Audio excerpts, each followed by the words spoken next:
ضرور ارمان نبی علیہ الصلوۃ والسلام کړي. الله اکبر کبیره. ګور تاسو دا ویډیو ګوري کنه، دا غالبا دوه دي خودري رونه دي یو شانتی دي او جګړه د جګړه د ملګری چې غیر چا پیر سمره وترا ټول دي، مثال کې طور پر دا ټول تی لاړ شي، خو کومه چې خونی رشته د خونی الله او رور ورته ویل کیږي کنه، دا وز د سخت ټیم دی ښا. نو هغه یو رور دا غزین رامنډوي، دا ویډیو پوره پلی کوم نو مسله سازي، خو د هغه ځای نه ول رامنډوي او څه د خپل رور دی پاکي. الله اکبر. دې ته وی رور یاد ساته. نبی علیہ الصلوۃ والسلام یو رضایی میرنۍ خور وا شیما. نبی علیہ السلام او دا داسې ګړي بيزي سره ولي بهر ووتیو.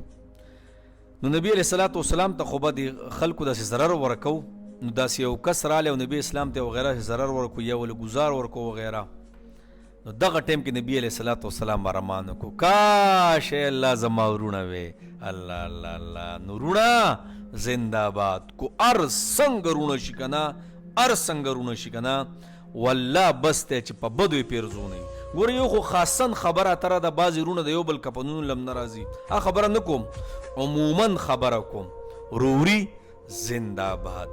هر ځای کې چې رونه دی او جګړې پکې منځ کې ورشي، روغې ورله وکئ، مشر را پاسې کشران پویه کوي، والد صاحب ته خواست دی چې راشه د خپل بچي څخه یو کا، دا یو رشته ده، خوني رشته ده.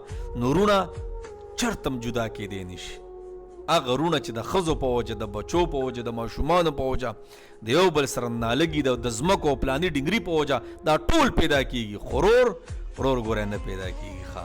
نو یاد ساتئ رور دا زنده باد.